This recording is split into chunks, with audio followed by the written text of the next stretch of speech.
Dalam video pembelajaran alat optik yang kedua ini kita akan belajar tentang pemakaian beberapa susunan lensa untuk menyusun bentuk-bentuk alat optik yang lebih kompleks. Jadi salah satunya adalah bagaimana sebuah teropong atau teleskop bintang ini mampu digunakan untuk memotret benda-benda yang sangat jauh bahkan sampai ke antar galaksi. Nah, bagaimana penyusunan lensa-lensa itu kita lihat dalam pembelajaran video ini. Salah satu alat optik yang memiliki susunan kompleks salah satunya adalah mikroskop. Jadi mikroskop itu adalah alat optik yang mampu digunakan melihat benda-benda yang sangat kecil sehingga dapat diperbesar untuk beberapa puluh bahkan beberapa ratus kali, yang mana objeknya dapat dilihat dengan jelas. Mikroskop memiliki sifat bayangan akhir, maya, terbalik, dan diperbesar. Itu sifat bayangan akhir dari suatu mikroskop. Mikroskop memiliki dua buah lensa dan itu adalah lensa cembung. Maka lensa itu kita sebut sebagai lensa objektif atau lensa yang dekat dengan objek atau lensa yang dekat dengan benda. Lensa ini bertugas sebagai proyektor. Sifatnya maka adalah menghasilkan sifat bayangan nyata, terbalik, dan diperbesar.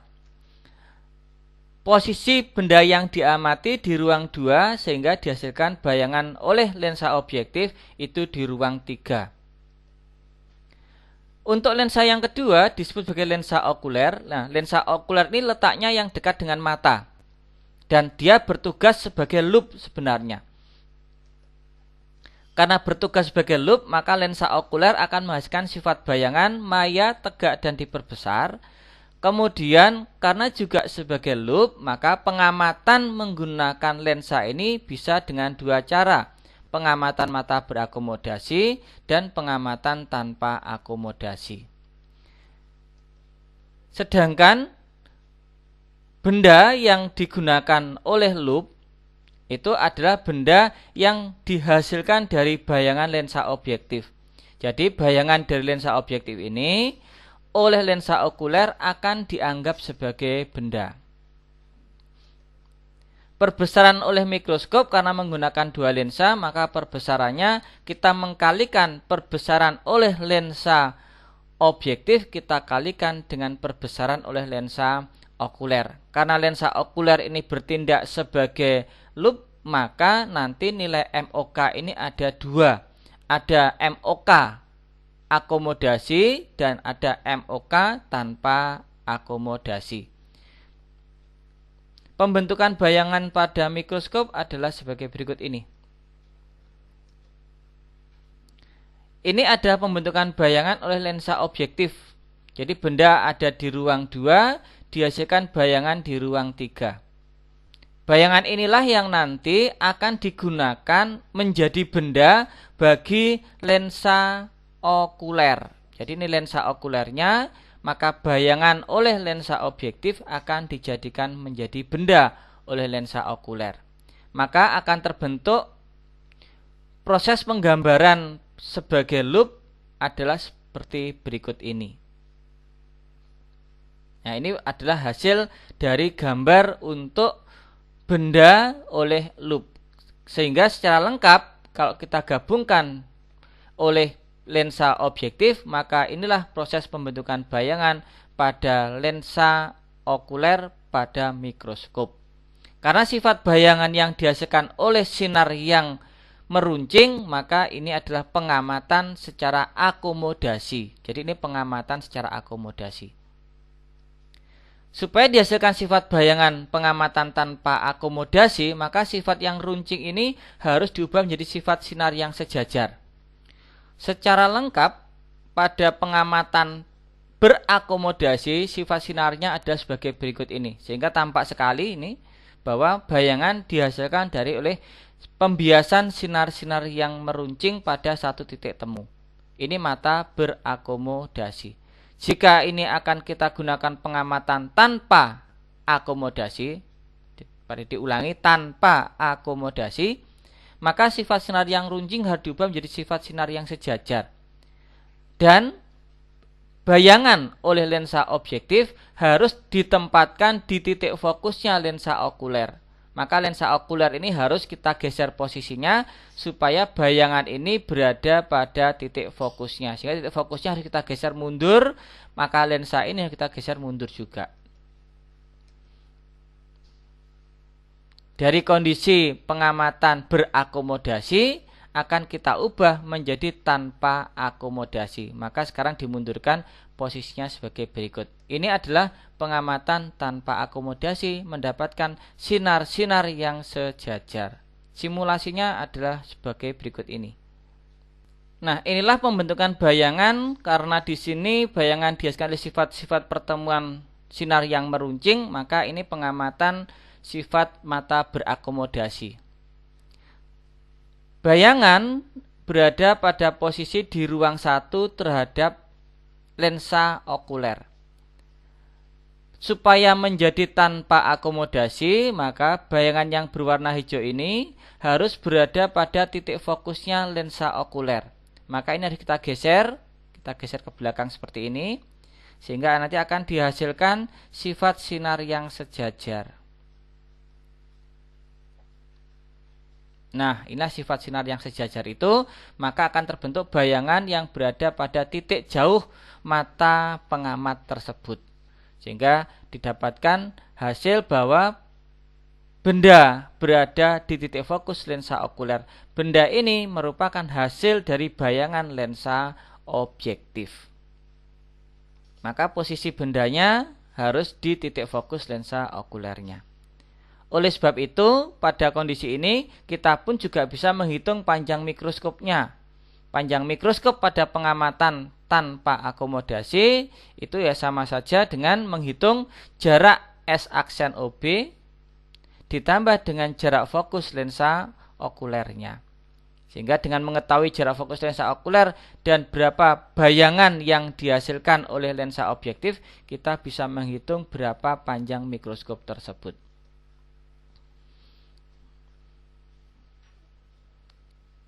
Ini ya S aksen OB, jadi ini adalah jarak benda ke lensa objektif, sedangkan yang di tengah ini jarak bayangan ke lensa objektif. Dari titik F ke lensa okuler, jarak fokus lensa okuler. Maka okuler ke objektif memiliki nilai S aksen OB ditambah dengan FOK. Sebagai contohnya adalah sebuah mikroskop memiliki kemampuan perbesaran lensa objektif 20 kali. Lensa okulernya jarak fokusnya 4 cm digunakan pengamatan oleh seorang peneliti yang dia punya jarak baca normalnya 30 cm. Tentukan perbesaran akhir yang diperolehnya saat pengamatan tanpa akomodasi dan berakomodasi maksimum. Untuk menghitung perbesaran akhir, kita memerlukan perbesaran lensa okuler dan perbesaran lensa objektif. Maka dari rumus ini sekarang kita harus memisahkan dulu pengamatan tanpa akomodasi dan pengamatan berakomodasi maksimum. Untuk pengamatan tanpa akomodasi kita menggunakan persamaan ini, yaitu MOB kali MOK adalah sebagai loop yang tanpa akomodasi.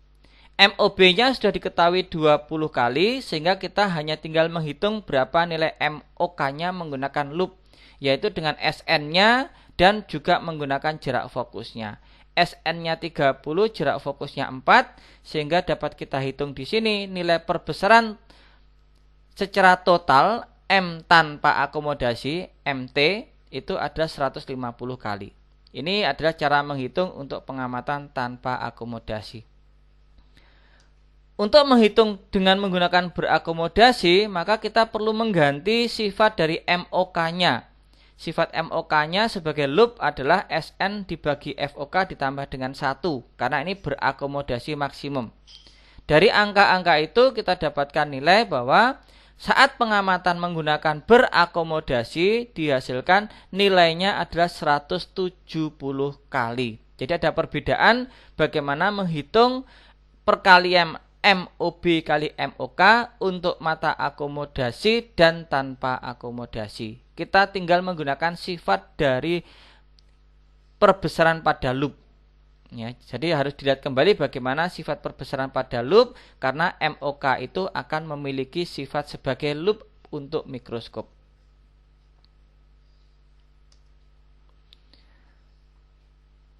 Sekarang kalau diketahui adalah jarak antara dua lensa untuk pengamatan sinar sejajar.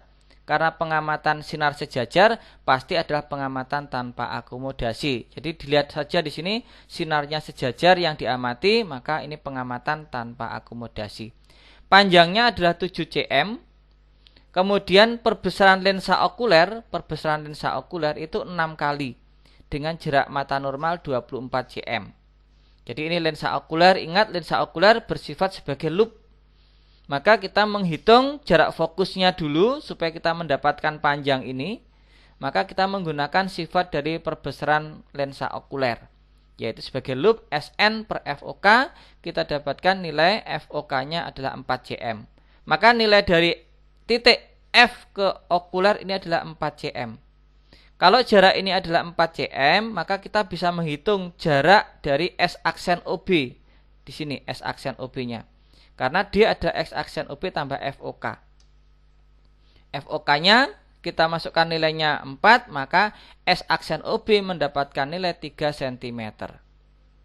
Dengan mengetahui S aksen OB oleh lensa objektif, kita menggunakan persamaan pada lensa objektif, yaitu persamaan lensa umum 1/F sama dengan 1/S ditambah 1/S aksen, tetapi kita terapkan pada lensa objektif.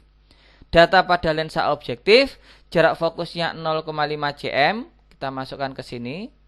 SOB-nya belum diketahui, tetapi S aksen OB sudah diketahui, yaitu 3 cm. Maka kita dapatkan S aksen OB-nya adalah 0,6. Dari hitungan ini kita dapatkan SOB-nya atau benda ini berada pada jarak 0,6 cm dari lensa objektif. Maka kita akan dapat menghitung perbesaran lensa MOB-nya, yaitu menggunakan rumus umum lensa S aksen per S menggunakan lensa objektif. S aksennya adalah 3 dan SOB-nya adalah 0,6. Maka perbesaran oleh lensa objektif adalah 5 kali. Untuk menghitung perbesaran total, maka tinggal kita kalikan antara MOB dengan MOK. Didapatkan hasil nilai perbesarannya adalah sebesar 30 kali untuk peristiwa pengamatan tanpa akomodasi ini. Silakan ini diperhatikan supaya nanti dalam proses menghitungnya langkahnya cukup banyak. Nah, ini diagram langkahnya. Dari tahapan ke tahapan ini Pak Dedi tampilkan. Alat optik berikutnya adalah teropong. Jadi teropong itu bentuknya seperti ini, teropong. Pada bagian depan itu disebut sebagai lensa objektif yang ukurannya lebih besar, ya. Dan yang bagian belakang sini adalah lensa okuler yang dekat dengan mata. Jadi yang dekat dengan mata ini ukuran lensanya lebih kecil. Tentunya jarak fokusnya pun juga lebih kecil. Ketika yang ada depan sini memiliki ukurannya lebih besar, maka jarak fokusnya juga lebih besar. Kecenderungannya ini lebih pipih, sedangkan yang bagian belakang di sini dia akan menjadi lebih tebal tingkatnya. Ini adalah teropong. Nah, teropong itu ada beberapa macam, diantaranya ada teropong bintang atau teleskop nama lainnya, atau teropong Keplerian. Karena teropong ini menggunakan dua buah lensa lensa cembung yang disusun sebagai lensa objektif dan lensa okuler, keduanya lensa cembung. Maka ini disebut sebagai teropong Keplerian karena menggunakan dua buah jenis lensa cembung. Benda yang diamati sangat jauh sehingga menggunakan sinar yang sejajar, sedangkan mata pengamat ada di sebelah kanan ini, mendekati dengan lensa okulernya. Perbesaran yang dihasilkan adalah perbandingan dari FOB yang memang tadi ukurannya lebih besar dibandingkan dengan FOK yang nilainya lebih kecil, sehingga dapatkan nilai perbesaran. Sedangkan jarak lensanya antara lensa objektif dan lensa okuler itu kita sebut sebagai panjang teropong atau panjang teleskop, yaitu FOB ditambah dengan FOK. Simulasi pembentukan bayangannya sebagai berikut ini. Jadi di sini disediakan dua buah lensa. Lensa pertama jarak fokusnya 400, lensa kedua jarak fokusnya adalah 60. Maka ketika ini kemudian kita berikan cahaya yang menyinarinya, maka akan terbentuk, karena sinar-sinarnya sejajar, maka bayangan yang dihasilkan lensa objektif akan tepat berada pada titik fokusnya. Karena ini tadi jarak fokusnya adalah 400, setiap kotak mewakili 20, maka jarak fokusnya pas berada pada nilai 20-nya. 1, 2, 3, 4, 5, 6, 7, 8, 9, 10, 11, 12, 13, 14, 15, 16, 17, 18, 19, 20. Pas pada jarak 20 kali 20 itu 400. Karena sifat sinarnya sejajar. Maka karena pengamatannya itu pada posisi tanpa akomodasi dengan menggunakan jarak fokus 60, maka benda yang dihasilkan harus berada pada jarak 60 juga. Maka 60 diwakili 3 kotak. 1, 2, 3. 3 kotak. Secara keseluruhan sinarnya akan menjadi seperti ini. Ya. Dan mata pengamat itu berada di dekat lensa okuler. Mata pengamat itu nanti akan melihatnya sebagai berikut. Ini mata pengamatnya. Mata pengamat akan melihat bayangannya ada di bawah sini, pada yang diamati ada di atas. Oleh sebab itu, susunan dari dua lensa ini menghasilkan sifat bayangan terbalik. Kenapa terbalik? Karena yang diamati ada di atas, tapi nanti orang itu melihat menggunakan teleskopnya, posisi bayangan ada di bawah. Maka sifat bayangannya adalah memiliki sifat maya, diperbesar, dan terbalik. Sedangkan untuk teropong berikutnya adalah teropong bumi. Teropong bumi ini menggunakan 3 lensa secara istimewa. Ada lensa objektif, ada lensa okuler. Dengan nilai lensa okulernya, jarak fokusnya akan lebih kecil dibandingkan untuk lensa objektifnya. Ya, lebih kecil. Jadi objektif pasti ukurannya lebih besar dan okuler lebih kecil.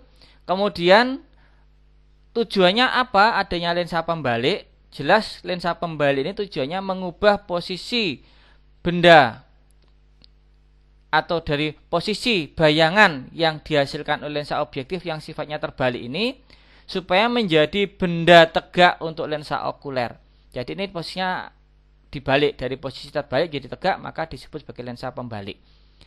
Supaya terbentuk ini, maka letak benda terhadap lensa pembalik harus tepat pada jarak 2 kali jarak fokus lensa pembaliknya. Maka akan dihasilkan posisi yang sama tetapi dengan sifat yang berbeda, menjadi sifatnya adalah tegak. Dan diamati oleh lensa okuler, maka akan didapatkan sifat sebagai berikut ini. Untuk menghitung perbesarannya, kita menggunakan sifat yang sama. Ya, sifat yang sama yaitu sifatnya adalah FOB yang paling depan dibagi dengan FOK yang paling belakang. Tetapi untuk mendapatkan panjangnya, nilai dari teropong bumi ukurannya menjadi lebih panjang karena ada penyisipan jarak sebesar 2 FP dan 2 FP atau ada penyisipan 4 kali FP-nya. Maka sifat bayangan yang dihasilkan adalah sifat bayangannya maya, diperbesar, dan tegak. Dari sifat bayangan yang seperti ini, maka disisipkan 1 buah lensa supaya menjadi sifat bayangannya adalah tegak. Berikut ini simulasi pembentukan bayangan oleh teropong bintang tadi. Jadi ada sinar sejajar, kemudian jatuh tepat di titik fokusnya lensa objektif, kemudian ada lensa pembalik, dan dilanjutkan dengan lensa okuler. Maka secara keseluruhan sifat pembayangan seperti ini. Maka pengamat itu menempatkan diri pada posisinya sebagai berikut ini. Nah, ini posisi pengamatnya di sini. Nah, mengamatinya. Sehingga dengan proses pengamatan mata seperti ini, kita bisa melihat bahwa sifat yang dihasilkan karena benda yang diamati ada di posisi atas, kemudian pengamat pun juga melihat ke posisi atas, maka sifat bayangannya menjadi sifat yang tegak. Kenapa? Karena sifat tegak ini tadi adanya fungsi dari lensa pembalik ini yang mengubah bayangan sifatnya terbalik diubah menjadi tegak. Ya, menjadi tegak ya posisinya sehingga menghasilkan sifat bayangan tersebut. Maka untuk menghitung panjang kita menggunakan persamaan yang ada di bawah sini. Sifat dari teropong bumi ini nilai ukurannya menjadi lebih panjang. Maka supaya teropong bumi memiliki ukuran yang lebih pendek, Galileo mengubah dua lensa terakhir ini digantikan dengan satu buah lensa cekung yang nanti kita menyebutnya sebagai teropong panggung atau teropong Galileo. Sifat bayangan yang dihasilkan tetap sama, yaitu maya tegak dan diperbesar, tetapi di sini menggunakan satu buah lensa cekung. Lensa cekung ini tujuannya untuk menggantikan dua buah lensa cembung, yaitu lensa pembalik dan lensa okuler, menjadi satu buah lensa okuler, yaitu lensa cekung. Sehingga lensa cekung ini bertindak sebagai lensa pembalik dan lensa okuler. Maka untuk menghitung perbesarannya, kita menggunakan perbesaran ini. Tetap sama perbesaran pada teropong, perbandingan antara FOB dengan FOK. Tetapi untuk menghitung panjangnya tidak menggunakan metode penjumlahan karena lensa okulernya adalah lensa negatif, maka panjang teropongnya adalah FOB dikurangi dengan FOK. Jadi ini ada perbedaan cara menghitung khusus pada teropong Galileo untuk menghitung panjang teropong. Jadi tidak dijumlahkan melainkan dikurangkan. Sifat bayangannya adalah maya diperbesar dan tegak. Untuk contoh soalnya adalah, misalnya ada teleskop memiliki perbesaran sudut 8 kali dan panjangnya 54 cm. Tentukan jarak fokus masing-masingnya. Menggunakan perbesaran 8 kali, maka kita menggunakan rumus perbesaran M sama dengan FOB per FOK. Nilai M-nya adalah 8 kali, sehingga kalau kita kalikan mendapatkan hasil bahwa FOB itu sama dengan 8 kali FOK. Itu persamaan tentang nilai perbesaran. Sekarang persamaan untuk panjang teleskop, kita gunakan persamaan D sama dengan FOB tambah FOK. Ini persamaan panjang pada teleskop. Dengan substitusi FOB adalah 8 FOK, maka kita akan mendapatkan hasil FOK-nya adalah 6 cm. Sehingga dengan mendapatkan FOK 6 cm, yang mana hubungan antara FOK dan FOB adalah sebagai berikut ini, FOB adalah 8 FOK, maka nilai FOB-nya dapat kita tentukan nilainya 48 cm. Sehingga untuk mendapatkan jenis teleskop seperti yang diminta, kita memerlukan jarak fokus lensa FOB-nya 48 cm dan jarak fokus lensa okulernya adalah 6 cm. Maka inilah penerapan-penerapan dari susunan lensa yang menghasilkan beberapa alat optik.